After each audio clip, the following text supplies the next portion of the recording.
నాన్నగారి ఆశయం కోసం ఎంచున్నారు.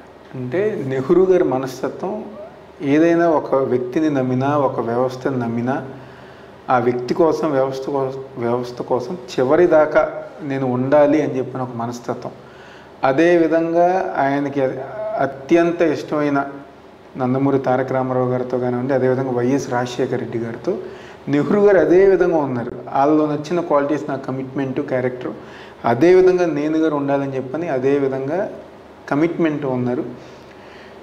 2014లో ఓడిపోతామని చెప్పి తెలిసినా కూడా ఆ రోజు గారు అనేక వివిధ పార్టీల నుంచి కానివ్వండి, వివిధ మంది వచ్చి కలిసినా కూడా నేను కష్టాల్లో ఉన్నప్పుడు, ఎందుకంటే రామారావు గారు చనిపోయిన తర్వాత పార్టీతో చంద్రబాబు నాయుడుతో డిఫర్ అయిన తర్వాత నేను కష్టాల్లో ఉన్నప్పుడు కాంగ్రెస్ పార్టీ నాకు అండగా నిలిచింది, రాజశేఖర రెడ్డి గారు నాకు అండగా నిల్చున్నారు ఆ టైంలో.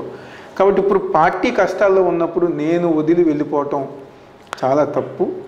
నేను కాదు, నా కొడుగ్గారు ఉంచుంటారని చెప్పని, అంటే ఆ రోజు కాంగ్రెస్ పార్టీలో ఉన్న నాయకత్వానికి కానివ్వండి, కార్యకర్తలు కానివ్వండి ఒక భరోసా ఇవ్వటానికి ఓడిపోతాం అని చెప్పని తెలిసింది. ఎందుకంటే ఆ రోజు చాలామంది క్యాండిడేట్లు దొరకరు, క్యాండిడేట్లు ఉండరు, విజయవాడ పార్లమెంట్ ఎవరు పోటీ చేయరు, అది దీనికి క్యాండిడేట్ లేకుండా చేద్దామని చెప్పని అనుకున్న సమయంలో ఎవరు ఎన్ని చెప్పినా ఎంతమంది వెళ్ళిపోతారు. ఎందుకంటే కాంగ్రెస్ పార్టీలో ఉన్న పెద్ద పెద్ద నాయకులందరూ గారు ఆ రోజు వదిలేసి వెళ్ళిపోయారు.